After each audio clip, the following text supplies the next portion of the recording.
Since the early days of Philip II until the rise of Rome, the Macedonian phalanx dominated the ancient battlefields for over 200 years, shaping the course of history as the military foundation of the Hellenistic age.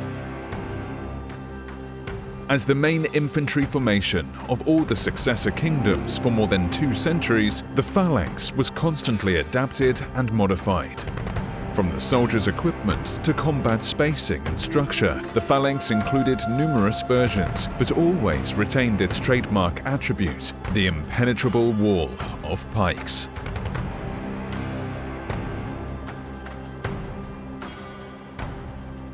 Tracing back to the original sources, we will try to illustrate some of those versions as described by visual and literal depictions of its time.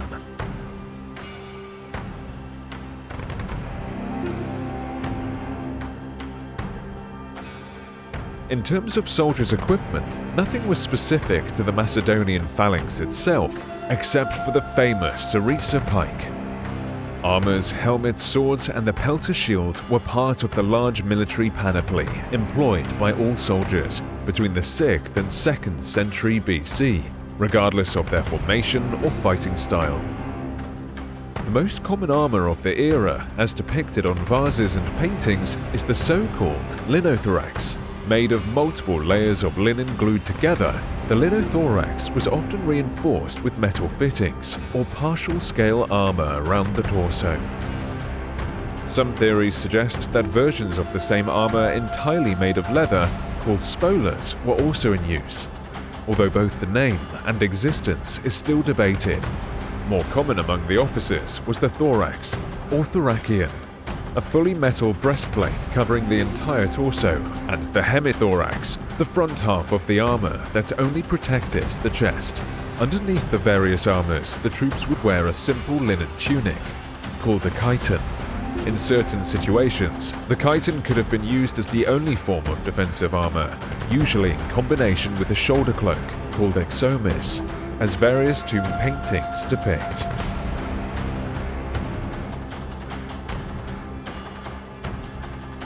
Probably the most iconic image in today's representations of a Macedonian soldier is the Phrygian, or Thracian helmet, with its high forward-oriented apex, open face, or with metal cheek pieces.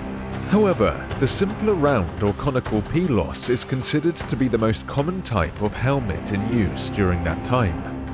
Cheaper and easier to make, the pilos was best suited to quickly be produced in large numbers and to equip large armies.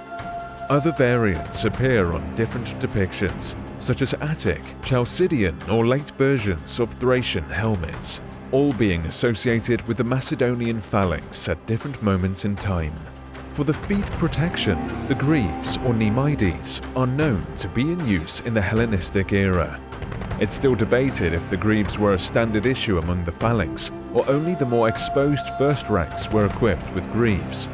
A passage of Polenios described how Philip II trained his men with 60-kilometer-long marches in full combat gear, with greaves being listed in the panoply, which might suggest that at least in the early stages, greaves were used by the entire phalanx.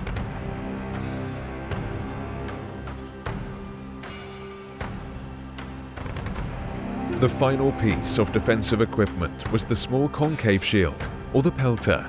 With a diameter between 60 and 75 centimeters, the pelter lacked an outside rim, allowing the soldier to use both hands to handle the pike. A shoulder strap was used to partially sustain the shield's weight, at least in the late stages of the phalanx. As Plutarch mentions when describing the Spartan reforms of Cleomenes around 220 BC. The colors or metal layers used on the pelter had also a symbolic significance for the status of the different regiments within the phalanx. The most famous example is the silver shields, the elite infantry unit of Alexander the Great, while later on, in the Antigonid era, the white shields and the bronze shields were the main divisions of the phalanx. In terms of secondary weapons, there were 2 main types of swords in use by all the military of the era. The straight, double-edged Xiphos with a slightly leaf-shaped blade up to 60 centimeters long, more suited for thrusting, and the curved, single-edged codpiece designed for slashing. Xenophon, in his treatise on horsemanship, written in mid-4th century BC, recommends the codpiece for cavalry use as a slashing weapon more suited for cavalry action than a thrusting Xiphos. However, ancient depictions and texts suggest both swords were used among the infantry and cavalry alike. The Xiphos and the codpiece were widely in use long before the creation of the Macedonian phalanx, and made their way into the early Roman army until the introduction of the famous gladius sword.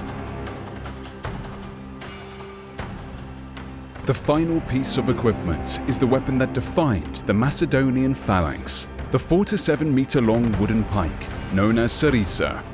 Usually made from cornel wood, the sarisa had a long leafed shaped spearhead, almost 30 centimeters long at the front and an iron butt spike at the end, that helped balancing the weapon towards the handle. Based on a metal tube found in the Virginia royal tomb, some theories suggest that the sarisa was actually formed of 2 separate shafts that were only connected together prior to battle. It is not known for certain today if all this equipment was provided by the army or supported by the soldiers themselves. However, several sources suggest that at least in some cases, the equipment or at least part of it was provided to the soldiers. For example, a marble relief discovered in Amphipolis dated around 200 BC, known as the Military Decree of Amphipolis, includes a list of fines for both soldiers and officers for losing various pieces of equipment, which might imply that those items were actually provided to the soldiers in the late Antigonid army.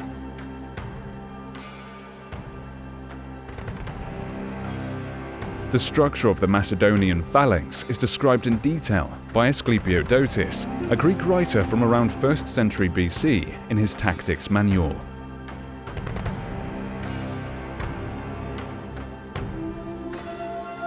The smallest unit within a phalanx was the file, called a lohos. Asclepiodotus mentions that the size of the lohos varied from 8, 10, 12, 16, and even 32 men. However, the most common version in use was the 16-men depth file.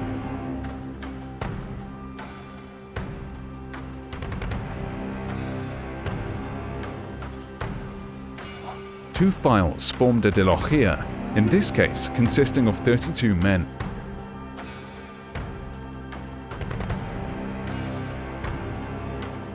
The progression of multiplying by 2 is followed for the rest of the structure, as 2 dilochias formed a tetrarchia, 64 men strong.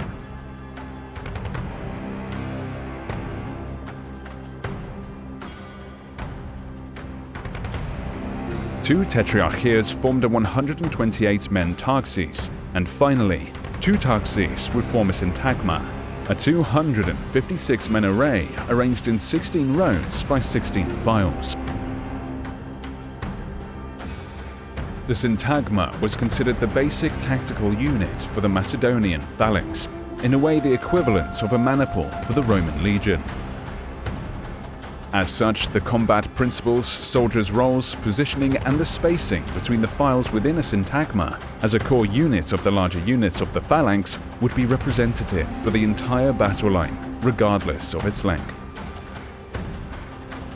The different versions of the file used by the phalanx of 8, 10, 12 or 16 men depth allowed a symmetry of the formation as Asclepiodotus describes. That meant that each file could be equally split in 2 half files, or homolokaion. The half file gave the phalanx the possibility to adjust its depth, length and formation density through a series of maneuvers known as doubling, either by men or by space. Different interpretations of how exactly these maneuvers worked exists today.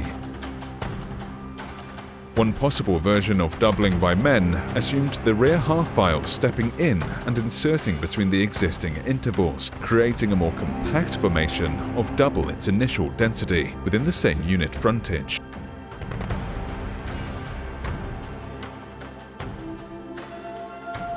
The phalanx could easily restore its initial depth by moving the rear half files back to their positions.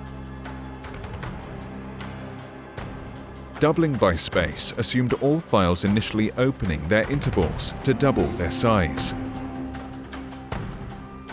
With the rear half file stepping in between, the phalanx restores its formation density on a frontage of double its initial length, the maneuver being useful to extend the line and attempt a flanking, or avoid being outflanked.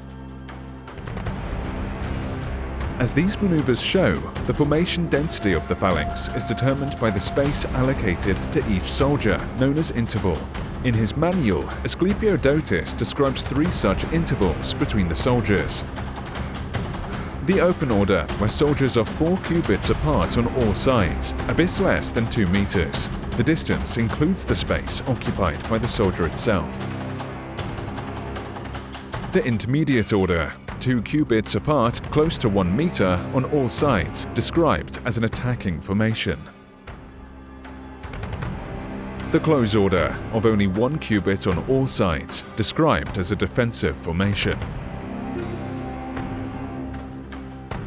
This last order is however disputed today as being too compact for the soldiers to efficiently use their weapons in a space of half a meter.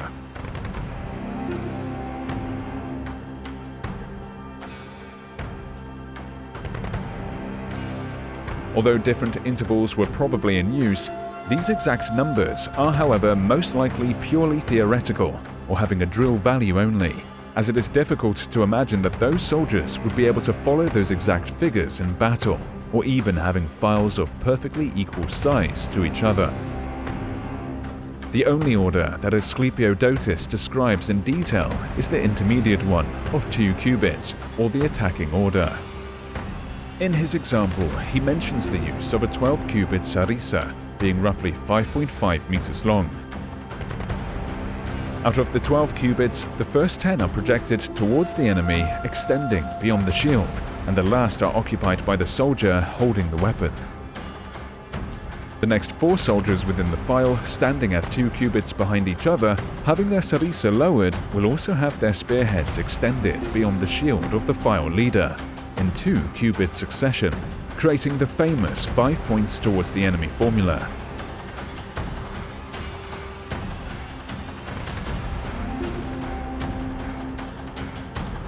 The rest of the soldiers within the file will have their sarisa held upwards at different angles, providing a partial defense against arrows and javelins for the entire unit, and creating the famous wood of spears. A somewhat similar description of this formation is given by Polybius in his histories, although his example is based on a different sarisa of 14 cubits, roughly 6.5 meters. Similar to Asclepiodotus, he mentions 10 cubits extending beyond the shield, 2 cubits reserved for the soldier, and the last cubits extend behind the soldier. He also describes the next 4 soldiers in file, creating the same arrangement of 5 spearheads extending beyond the shield of the file leader in a 2-cubit sequence.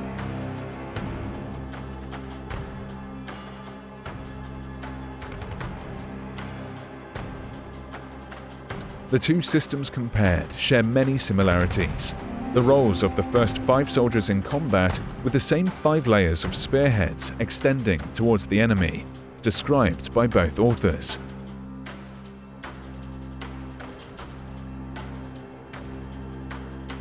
The main difference between the 2 examples is the size of the weapon and the 2 handling methods described. A grip on the last 2 cubits, the very end of the weapon, close to the iron butt spike, as Asclepiodotus used in his manual, or in the last 4 cubits, as per Polybius. Assuming both writers are correct in their descriptions, that meant there were at least 2 possible ways of holding the sarisa. The balancing of the weapon for the different grips was probably made possible by adjusting the weight of the iron butt spike at the end. Both Asclepiodotus and Polybius, apart from their detailed descriptions of 12 and 14 cubit sarisa use, briefly mention in their texts the existence of other weapon dimensions. Asclepiodotis states that a sarisa should not be shorter than 10 cubits, about 4.5 meters, while Polybius describes the sarisa of the early phalanx as 16 cubits long, almost 7.5 meters.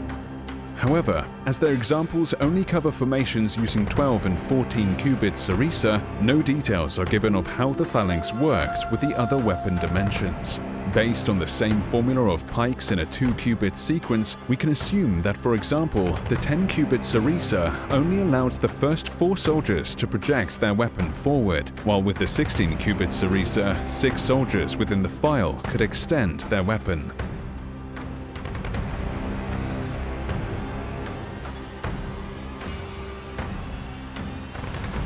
This would suggest that based on the various weapons used, different versions of the phalanx existed across time in terms of number of men directly involved in combat within each file, and as a result, the number of spearhead layers projected towards the enemy. The basic combat principle of the Macedonian phalanx was, however, the same with any of these sarisa dimensions. Each unit of the phalanx based its fighting efficiency on the massed formation of pikes, arranged in successive layers, pinning down and holding back their opponents before they could close in and engage the soldiers of the first ranks. The formation worked as long as its front ranks maintained their cohesion, working together and creating a wall of spearheads, almost impenetrable by a direct assault. Once the enemy could outflank and directly engage the soldiers from the exposed outer files, the phalanx would lose its basic function as a formation. With the sarisa next to useless in close combat, the soldiers would have to rely on their swords and small shields to defend themselves in a one-to-one engagement, where depending on the opponent's equipment and training, the phalanx could be in major disadvantage. This highlights the 2 main characteristics of the Macedonian phalanx fighting system: a virtually impenetrable front with potential highly vulnerable flanks. Those factors shaped the behavior of the larger formations within the phalanx, as the principle of vulnerable outer files apply to any unit, from the syntagma to all the hierarchical unit.